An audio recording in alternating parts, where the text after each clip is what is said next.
सुप्रभात बच्चों। कक्षा 9वीं में हम लोग पढ़ रहे थे पदखंड से एक फूल की चाह कविता, जिसके कवि हैं सियाराम शरण गुप्त। इस मार्मिक कविता में हम लोग 3 पार्ट पढ़ चुके हैं। आज चौथे पार्ट में कविता के कुछ अंश को पढ़ेंगे। पढ़ने के पहले जो भी कठिन शब्द है उसको रेखांकित करके उसके अर्थ को जानेंगे।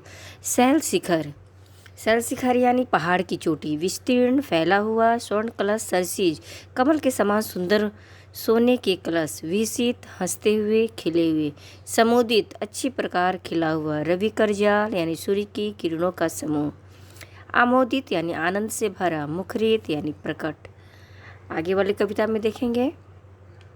वृंद यानी समूह, मुदमय यानी प्रसन्नता के साथ, पतित तारिणी पतितों का उद्धार करने वाली, ढिकला यानी ठेला गया या ढकेला गया। आगे वाले कविता में देखेंगे कठिन शब्द को। अम्बा यानी माँ या देवी, अर्पित यानी भेंट चढ़ना, अंजलि दोनों हाथों का, संपुट दोनों हाथों के बीच के भाग को अंजलि कहते हैं, परम लाभ परमात्मा की कृपा या बहुत बड़ा लाभ, पुण्य यानी पवित्र, पुष्प यानी फूल। अब हम कविता को पढ़ेंगे। जहाँ तक रेखांकित किए हैं वहाँ तक कविता को पढ़ के उसके भाव को जानेंगे कि क्या होता है। कहते हैं कवि सुखिया के पिता के माध्यम से कवि कहते हैं, ऊंचे शैल शिखर के ऊपर, ऊंचे पहाड़ों की चोटी पर मंदिर था विस्तीर्ण विशाल। एक बहुत बड़ा मंदिर विस्तीर्ण था, फैला हुआ था, काफ़ी बड़ा था, विशाल था, जो फैला हुआ था। स्वर्ण कलश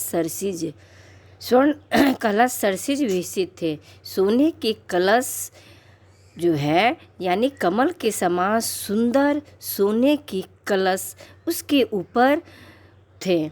सोने का कलश जो कमल के समान खिला हुआ प्रतीत हो रहा था, मंदिर के ऊपर में लगाया हुआ था। पाकर समुदित रविकर जाल, और वह जो सोने का कलश है वह सूर्य की किरणों का समूह पाकर अत्यधिक विकसित खिला हुआ मालूम चल रहा था। बहुत अच्छी तरह से उस पर चमक जो सूर्य की किरणों का पड़ रहा था, तो उसकी जो चमक है वह चारों तरफ सूर्य की किरणों में फैल रही थी। दीप धूप से आमोदित था। मंदिर जो था वह दीप और धूप की सुगंध से चारों तरफ से भरा हुआ था, आनंद से भरा हुआ था और उसकी सुगंध से चारों तरफ से मंदिर भरा हुआ था। मंदिर का आंगन सारा, मंदिर का जो पूरा प्रांगण है, आंगन है, गूंज रही थी भीतर बाहर। मंदिर के प्रांगण में बाहर से भीतर तक गूंज रही थी, आवाज़ गूंज रही थी, मुखरित उत्सव की धारा। जो भी वहाँ भक्तगण हैं वह कुछ भजन कीर्तन कर रहे थे, वह चारों तरफ से प्रकट हो रहा था, फैल रहा था, जो वो लोग भजन कीर्तन कर रहे थे। अर्थात ऊंचे पर्वत की चोटी के ऊपर एक विस्तृत और विशाल मंदिर खड़ा था। उसका कलश स्वर्ण से बना हुआ था, उस पर सूरज की किरणें सुशोभित हो रही थी। किरणों से जगमगाता हुआ कलश ऐसा खिला खिला प्रतीत होता था जैसे सूरज की रश्मियों को पाकर कमल का फूल खिल उठा हो। मंदिर का सारा प्रांगण दीपों की रोशनी और धूप की सुगंध से महक रहा था। मंदिर के अंदर और बाहर सब और उत्साह जैसा उल्लासमय वातावरण था। आगे पंक्ति देखेंगे। भक्त वृंद मृदु मधुर कंठ से, जो भक्तगण हैं वह अपने मधुर कंठ से, मधुर कोमल मधुर आवाज़ से गाते थे। सब भक्ति मुद में सारे गा रहे थे, सब भक्ति में लीन होकर, मुदमय होकर प्रसन्नता के साथ गा रहे थे। क्या गा रहे थे? पतित तारिणी पाप हारनी, हे पतितों का उद्धार करने वाली, हे पापों का नाश करने वाली, हे पापों को हारने वाली माता तेरी जय जय जय। हे पापों को हरने वाली और पतितों का उद्धार करने वाली माता, तुम्हारी जय हो जय हो जय हो। पतित तारिणी तेरी जय जय। क्या कहते हैं? हे पतितों को ताड़ने वाली, पापों को नाश करने वाली, तुम्हारी जय हो जय हो। मेरे मुख से भी निकला सुखिया के पिता कहते हैं, यही आवाज़ उसके मुख से भी निकला, बिना बढ़े ही मैं आगे को जाने किस बल से निकला। बिना चले ही ऐसा लग रहा था कि पीछे से उसे कोई ढकेल रहा हो और वो आगे ही आगे बढ़ता जा रहा था। जो भी वो लोग भक्तगण हैं, जो भी गा रहे थे, माँ का भक्त जो है भक्ति में लीन होकर गा रहे थे, वही सुखिया के पिता के भी मुख से निकला। वो भी जय जयकारा लगाते हुए बिना चले ही आगे की ओर ना जाने किस बल से ढिकला जा रहा था। अर्थात मंदिर में भक्तों की टोली बड़ी मधुर और कोमल आवाज़ में आनंद और भक्ति से भरा हुआ यह जयगान गा रही थी, हे पतितों का उद्धार करने वाली देवी, हे पापों को नष्ट करने वाली देवी, हम तेरी जय जयकार करते हैं। सुखिया के पिता के मुख से भी माता का जयगान निकल पड़ा। उसने दोहराया, हे पतितों का उद्धार करने वाली देवी, तुम्हारी जय हो। यह कहने के साथ ही न जाने उसमें कौन सी शक्ति आ गई जिसने उसे ठेल कर पुजारी के सामने खड़ा कर दिया। वह अनायास ही पूजा के सामने पहुंच गया। वह अचानक से पूजा स्थल जहाँ पर भगवती की मूर्ति थी वहाँ पर वह पहुंच जाता है। मेरे आगे पंक्ति में देखेंगे, मेरे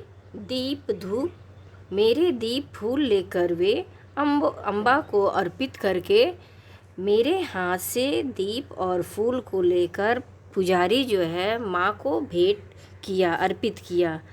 दिया पुजारी ने प्रसाद जब आगे को अंजलि भरकर और सुखिया के पिता से जो दीप और फूल लेकर पुजारी माँ को अर्पित किया और फिर माँ के चरणों से फूल और प्रसाद उठाकर अंजलि भरकर उसे सुखिया के पिता के हाथ में दिया। भूल गया उसका लेना झट परम लाभ सा पाकर मैं, वह थोड़ी सी लाभ पाकर उसे लेना भूल गया।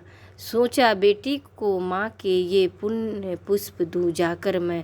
वह ये सारा कुछ भूल चुका था, वह कौन है क्या है, और झट से उस पुजारी के हाथ से वह फूल लेकर और हर कुछ भूलकर यह मन में सोचते हुए कि यह पुष्प या फूल माँ के चरणों के पुण्य प्रताप का यह फूल प्रसाद के रूप में अपनी पुत्री को जाकर दूंगा तो शायद मेरी पुत्री बेटी सुखिया ठीक हो जाएगी। इस लालसा में वह अंजलि भरकर वह पुजारी द्वारा दिया हुआ भेंट लेता है। अर्थात देवी माँ के प्रसाद का फूल लेने के लिए सुखिया का पिता मंदिर में पहुंचा। उस समय का वर्णन करता हुआ पिता कहता है, मैंने दीप और फूल माँ को भेंट चढ़ाया। पूजा के फूल लेकर मैं प्रसन्न हो उठा। तभी पुजारी ने दोनों हाथों से मुझे माँ की पूजा का प्रसाद दिया, परंतु मैं फूल पाने की प्रसन्नता में मैं उस प्रसाद को लेना भूल गया। मुझे तो वह फूल ही ईश्वर की अनुकंपा जैसा लाभकारी लग रहा था। अतः मैंने यही सोचा कि जल्दी से घर जाकर अपनी बीमार बेटी को माँ की पूजा के ये फूल दे दूँ ताकि वह स्वस्थ हो जाए और पहले की भांति उछलने और कूदने लगे। तो आज चौथे पार्ट में हम लोग यहीं तक पढ़ते हैं। शेष अंश जो कविता का है उसको अगले पार्ट में हम लोग पढ़ेंगे।